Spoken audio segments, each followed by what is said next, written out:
꼭 알아야 할 경제 이슈를 쉽게 풀어서 배달해드리는 구독경제. 화요일은 두 분을 모십니다. 눈길을 뚫고 썰매 타고 오신 최이배 전 의원, 네. 김윤경 뉴스원 기자. 네, 어서 오세요. 안녕하세요. 네, 썰매는 아니고 지하철 타고 왔습니다. 지하 썰매죠 뭐. 네. 힘들지 않으셨어요, 김윤경 기자는 오실 때? 조금 일찍 나왔더니 괜찮았는데요. 네. 조금만 늦게 원래대로 나왔더라면은 어허. 못 들어올 수도 있었어요. 큰일 날 뻔했네요. 네.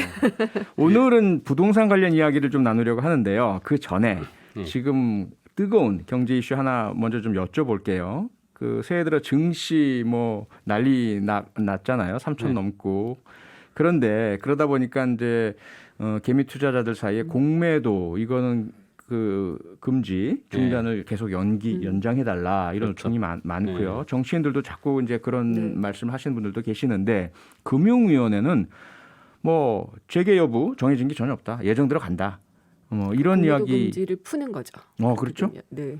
두 분은 개인적으로 어떻게 생각하세요? 김윤경 기자 어떻게 생각하세요? 일단 공매도가 주는 장단점이라는 게 약간 있어요. 공매도가 일단 금지가 되면은 개인들의 수급이 좀 어느 정도 몰려들 수 있는 발판이 좀 마련되기는 하거든요. 네. 근데 이제 공매도가 또 이 매도에 투자하는 거잖아요. 근데 예. 외국인들한테 이걸 풀어주게 되면은 매수에도 투자하고 매도에도 투자할 수 있도록 해서 기울어진 운동장이 된다 이런 지적이 좀 있고 대신에 근데 매수 한 방향으로만 몰리는 버블 거품 같은 것들을 좀 눌러줄 수 있는 그런 장점은 있거든요. 네. 그래서 지금 개인 투자자들 입장에서는 시장 논리에 어긋나게 이걸 계속 막아달라라고 얘기를 하고 있는데 네.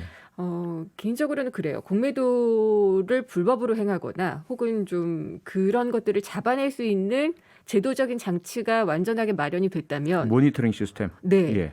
그렇다면은 공매도를 이렇게 허용을 해도 괜찮지만 안 그렇다면은 다 좀 장세를 좀 보고 지금 박스피가 또 박스피가 아니라 3천을 넘었는데 네. 약간 좀 조정 국면이 또 들어오고 있잖아요. 예. 이런 국면에서 조금 보고 결정을 하는 것도 좋지 않을까 이런 생각도 좀 하고 조금 더 있습니다. 보자. 네. 네, 최이배. 이게 뭐 말씀하신 것처럼 공매도라는 게 이제 순기능이 있는 거죠. 네. 그러니까 이제 우리가 이론적으로 가격 발견 기능이라고 하는데 뭔가 가격이 실적이나 어떤 그 본질 가치보다 더 올랐다고 생각이 되면 오히려 떨어질 것에도 베팅을 할 수 있게 해주는 것이고. 네.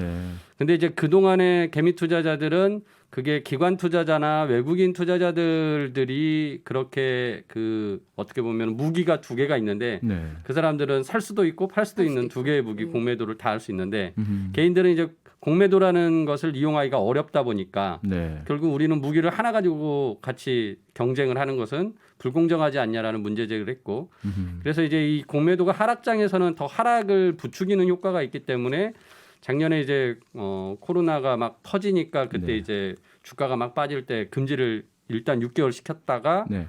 한 번 더 6개월 연장 더해서 이제 3월 중순까지인데요. 그렇죠. 저는 이제 원칙적으로 지금 금융위가 그 11월 달에 이제 그 발표를 한 거 보면 12월에 발표를 했는데 개선 방안을 많이 준비를 해놨어요. 예. 그래서 저는 이 지금 개선 방안이 물론 뭐 개인 투자자들에게는 부족하다.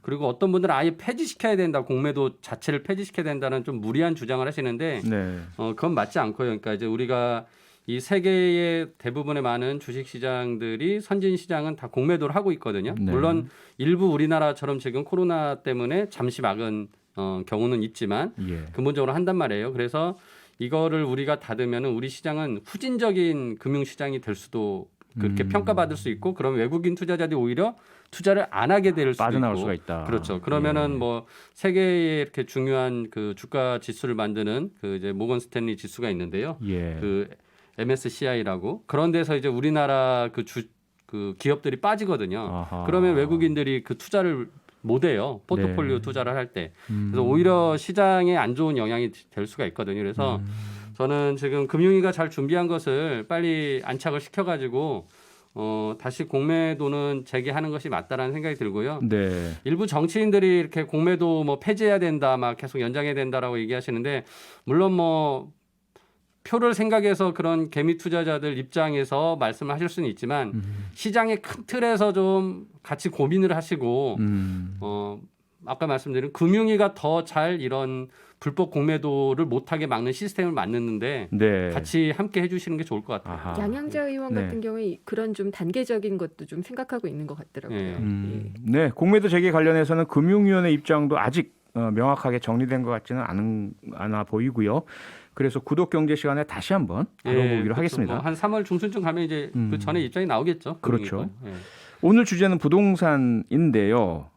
문재인 대통령 신년사에서 부동산 문제 관련해서 처음으로 공식 사과를 했습니다. 매우 송구한 마음이다. 이 골자가 그런데요. 이 공식 사과를 어떻게 들으셨는지 김인경 기자님. 사과는 사과였던 것 같아요. 네. 그러니까 지난해 1월에는 부동산 투기와의 전쟁에서 결코 지지 않을 것이다. 이게 약간 확전이나 혹은 맞아요. 이런 좀 뭐라 그래야 될까요? 투기만 어떻게든 잡겠다 이런 강력한 입장이었는데 그동안에 나왔던 부동산 대책들이 상당히 많았지만 네. 시장은 더 과열됐잖아요. 예. 그러면은 부동산 정책은 작동하지 않은 거죠. 거기에 대한 사과를 한 것은 맞다고 봅니다. 네. 그래서 청와대 정부가 어느 정도 인정을 하고 정책에 대한 실패를 인정을 했다라고 보게 된 것 같고요. 네. 그러면서도 특기할 만한 것이 부동산이라는 단어를 쓰지 않았어요. 예. 네, 주거 안정을 주거 안정, 위해서라고 이야기를 했거든요. 그러니까 네. 여전히 부동산이 갖고 있는 자산으로서의 성격, 그것이 갖고 올 수 있는 투기, 불로소득의 문제 이런 것들은 좀 억누르고 주거 문제에 좀 집중해서 네. 약간은 좀 분위기를 녹여가는 아하. 그런 것도 있었던 것 같아요. 최희비 의원님 지금 김인경 기자님 말씀처럼 부동산이라는 용어를 사용하지 않고 주거 예. 안정이라는 용어를 사용하면서 상당히 좀 완화된 네. 표현들을 많이 사용을 하셨는데 함께한 발언이 특별히 공급 확대에 역점을 두고 빠르게 효과를 볼 수 있는 다양한 주택 공급 방안을 신속히 마련하겠다. 이런 내용입니다. 예. 과연 이런 내용이 어떨까요? 부동산 문제를 조금이라도 해소하는 데 도움이 된다고 보십니까? 어떻게 보십니까? 그러니까 대통령이 딱 공급 확대에 대해서 굉장히 명확한 그 입장을 밝히신 거죠. 네. 신속하게 그리고 효과가 있게 뭔가 더 대책을 내놓겠다라고 했는데 지금 작년 하반기에 굉장히 많은 공급 대책이 나왔고요. 네. 신도시 개발하겠다라고 뭐 선언 해서 지금 진행이 벌써 되고 있고요. 네. 그래서 과연 그러면은 계속 더 많은 공급을 하는 것이 과연 답일까? 제가 여러 차례 여기 와서 말씀드렸지만은 예. 우리가 진짜 지금 주택 보급률이 100%가 넘었거든요. 네. 그러면은 계속 세대가 분화되기 때문에 주택 수요는 더 있긴 있을 거지만 이렇게 무작정 지금 부동산 정책의 실패의 대응으로 부동산 확대만을 계속 주장하는 것이 과연 장기적인 안목에서 맞는가라는 부분에 되게 우려가 있어요. 저는. 길게 그래서 보면 인구도 감소되고 네. 나중에 예, 가서 일본처럼 빈집들이 막 빈집들이 늘어나는 생길 수도 있고요. 그런 우려를 제기해 주셨고요. 예. 김윤경 기자님께서는 공급 확대 혹시 뭐 부작용들 더 있으리라고 보세요? 어떻게 저도 보세요? 이제 인구 감소가 가져오는 중장기적인 문제 이런 네. 것들을 좀 염두에 둬야 된다고 생각을 하고 있는 게 예. 일본의 경우를 또 얘기를 하자면은 예. 주택 버블이 꺼지면서 그때도 저금리였기 때문에 계속 부동산 개발이 이루어졌어요. 싼 값에. 그래서 공급이 더 늘어서 네. 부동산 침체가 더 장기화되는 역할을 했거든요. 네. 그래서 20년 동안이나 부동산 가격이 회복이 안 됐던 그런 경우를 본다면은 예. 우리도 지금 공급만 생각을 할 게 아니라 다주택 해소라든지 이런 방법으로 좀 종합적으로 가는 게 좋지 않을까 이런 생각을 좀 하고 있어요. 그러니까 공급이란 게 새로 만드는 것만이 아니라 현재 많이 가지고 있는 다주택자들로 네네. 하여금 내놓게 하자 내놓게 하는 이런 그렇죠. 말씀이죠. 예. 그럼, 그러니까 예. 그 정부 정책이 작년에 그 대통령이 국민과의 대화를 1월 초에 하면서 예. 이런 말씀을 하셨어요. 그러니까 부동산 정책은 보유세를 강화하고 거래세를 완화해주는 인하시키는 게 원칙이다. 네.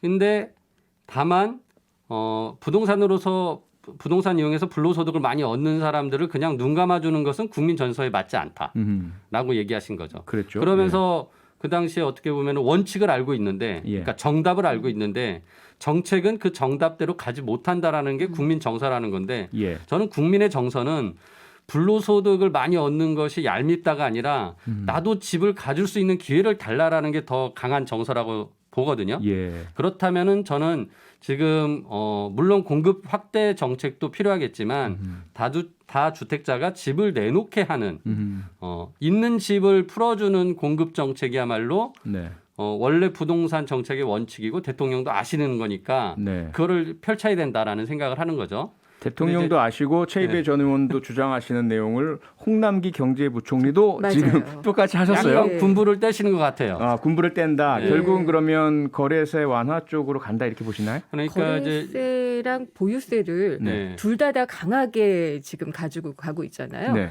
근데 사실은 이게 정부의 입장이 이렇다. 음. 부동산 뭐에 대한 투자가 몰리는 거는 어떻게든 막고 다주택을 해소하겠다. 네. 이렇게 캐치프레이즈만 외친다고 해서 시장이 절대 움직이지 않거든요. 인센티브가 있어야지 돼요. 예. 근데 인센티브가 가장 강력한 거는 사실 세제 완화잖아요. 네. 그래서 지금 양도세 중과를 한시적으로 좀 완화해서 퇴로를 만드는 게 좋지 않냐라는 것이 이제 조금 부자들을 상대로 하는 언론에서 좀 군부를 띄우고 있는 것도 같고 홍남기 네. 부총리도 그게 조금은 거래를 풀어줘야지 거래가 활성화되니까 좀 떠보는 게 아닌가 이런 생각이 드는데 네. 민주당에서는 절대 그런 일은 없다라고 그러니까 이제 얘기는 하고 민주당의 있죠. 뭐 김진표 의원님이 그 네. 얘기를 이제 던졌더니 지금 당 지도부 입장에서는 김태년 원내대표가 못을 박았죠. 네. 검토할 계획도 없다. 네. 혼란을 초래하지 말라라는 또 네. 이제 언급까지 하셨는데 예.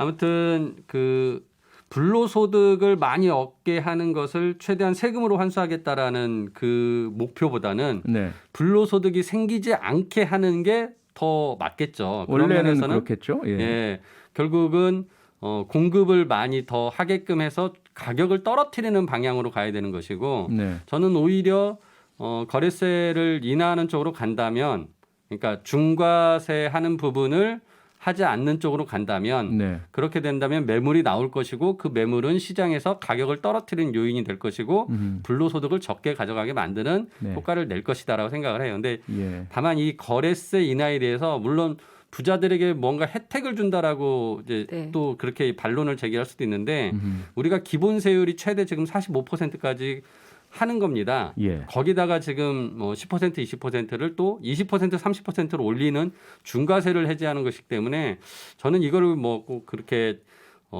부자들에게 어떤 혜택을 준다라고 그렇게 호도는 안 했으면 좋겠다는 것이고 또 하나는 중요한 게 등록 그 임대 사업자들에게 지금 많은 혜택을 주고 있었는데 기존에 등록한 분들에게 예. 이거를 폐지해야 돼요. 여기에 여러 조건이 오랫동안 가지고 있으면 이 또 양도소득세를 감면받는 게 있거든요. 네. 그러니까 이분들이 그걸 기다리면서 계속 붙잡고 있을 수 있는 거예요. 그래서 과감하게 기존의 혜택을 없애면서 거래세를 그러니까 양도소득세 중과세를 안 하게 한다면 네. 저는 분명히 다주택자들이 지금이 기회라고 생각하고 집을 내놓을 수 있을 거라고 내놓을 수 봅니다. 있을 것이다. 근데 그럼에도 김민경 기자도 같이 보세요. 아니요, 그러니까 저는 이거를 거래세를 완화한다 이런 기조만 보여도 지금 시장에 불신이 상당히 많이 쌓여 있잖아요. 정부 정책에 대한 네. 그러니까 그 정부 정책이 일관성 없게 간다. 그리고 그렇죠. 공평과세의 원칙에 어긋난다. 이런 반발이 분명히 있을 것 같아요. 그러니까 뭐 중과의 문제를 푸는 것밖에 방법이 없는지는 저도 전문가가 아니라서 조금은 더 세제에 대해서 공부를 한다면 뭔가 딴 게 있지 않을까 이런 생각을 좀 하고 있는데 네. 부동산 안정화로 가겠다는 그런 그 기조가 네. 자칫 흔들려서 정부 정책 그거 봐라 시장이 원하는 대로 가지 않느냐 우리들이 원하는 대로 가져야지 된다라는 것에 좀 끌려가는 모습을 보일 수 있지 않을까 이런 생각도 좀 그렇죠. 해요. 지금 이렇게 벌써 민주당 내에서 몇몇 의원이 얘기하고 홍남기 부총리의 뉘앙스가 마치 같은 퇴로를 열어주겠다라는 게 결국은 거래세 인하 쪽으로 가는 거 아니냐라는 생각을 하면은 지금 다주택자 입장에서는 집을 내놓으려다가도 안 기다리죠. 내놓게 다시 됐죠. 기다리죠. 예. 그러니까 이제 이런 혼란을 초래하지 않게 어떻게 보면 굉장히 정제된 순순을 밟아서 딱 정책이 나와야 되는데 예. 지금 이제 그렇지 않은 상황이 오히려 시장의 혼란을 더 초래할 수 있는 아하. 그걸 이제 우려하시는 건데 저도 그 부분은 동의합니다. 네, 저희 좀 크게 네. 봐서요. 어쨌든 부동산 시장을 보면 상당히 가격 상승이 이루어진 것은 분명한 사실이고요. 이 상황이 과연 괜찮은가에 대한 부분, 특히 부동산과 금융 쪽이 너무 많이 부풀어 있고 실물은 쪼그라져 있는 네. 상태잖아요. 네. 이것이 결국은 또 부의 양극화를 부추긴다는 당연한 분석이 나오고 있는 거고 네. 부동산에 대해서 과연 어떤 방향으로 어떻게 해야 될까? 어떻게 보세요, 김민경 기자님?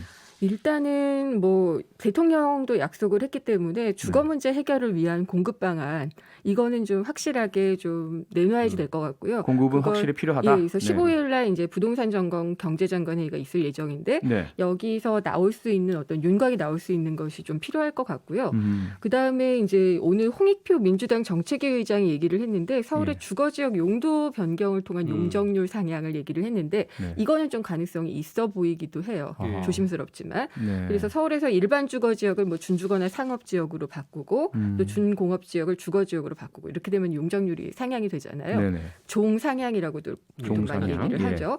그러면은 좀 어느 정도 공급 물량이 상당 부분 확보가 될 수 있는 좀 틀이 마련이 된다 이런 생각이 들고 네. 변창흠 장관도 사실 그런 얘기를 했었어요. 역세권 고밀 개발 뭐 이런 얘기도 했었거든요. 그래서 예. 여건이 좋은 좀 역세권에 과감하게 좀 높은 수준의 용적률을 적용을 해가지고 네. 주택 공급 늘리고 또 그리고 뭐 모르겠어요. 그 공공 임대뿐만 아니라 공공 분양으로까지 좀 확대할 수 있는 그런 구상을 갖고 있으면 좋겠다 이런 생각을 하고 네. 그럴 경우에는 이제 민간 개발에 대해서는 공공성을 확보할 수 있는 게 좀 필요하겠죠. 기부 체납이라든지 예. 뭐 이런 것들을 확대한다면은 좀 집값이 들썩이는 부작용을 약간 좀 막을 수 있지 않을까. 잡을 수 있지 않을까. 예. 지금 3321님께서 들으시면서 문자를 주셨어요. 아, 네. 종상향을 하면 오히려 시장을 들쑤시게 되진 않을까요? 공급 확대 전까지는? 근데 그렇죠. 저는 거래세 완화하는 것보다는 이게 훨씬 더 부작용이 적을 거라고 차라리. 보거든요. 예. 최 의원님 어떻게 보세요? 그러니까 이제 결국 재개발이나 예. 이런 그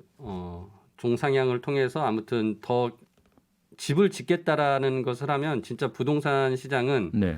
오히려 이제 거기에 투기가 네. 또 자금이 몰리는 부분이 있는 거예요. 그러니까 그게 참 어려운 부분인데 그래서 저는 결국 단기적인 공급 물량을 지금 만들어낼 수 없다면 가장 중요한 거는 이 전세 수요가 매매 수요로 가면서 이 가격을 올린 부분을 안정화시키기 위해서 매매 수요를 해소할 수 있는 전세 공공 전세를 확대해야 되는데 예. 그걸 새로 지어서가 아니라 저는 이제 원래 정부 정책이 계속 했던 건데 매입 임대가 있습니다. 예, 예. 그러니까 이제 빈집이나 이런 것들을 네. 정부가 사들여서 공공 임대하는 식으로 그래서 이게 가장 빠른 대책이거든요. 공급 대책 중에. 네. 그래서 전세 시장을 안정화시키는 것도 결국은 매매 시장에 영향을 주기 때문에 네. 이런 부분들이 같이 병행이 돼야 되는 것이고 예. 뭐 그렇지 않고 진짜 이렇게 계속 뭔가 새로운 집을 지어서 계속 공급을 늘리겠다라는 정책만 낸다면 네. 결국은 그게 또 다른 어떤 그 자금을 몰리게 하는 아하. 또 근데 뭐 용적률 투기 인센티브 수요의 네. 가능성도 또 다시 용적률을- 투기수에 될 수 있다. 예. 네. 9011님께서요. 설 전에 나온다는 대책이 발표되면 두 분이 또 해설 부탁드립니다. 아, 예. 이렇게 말을 주시면서 하다 간 것 같아가지고 지금. 자연스럽게 시간이 다 됐음을 알려주셨습니다. 네.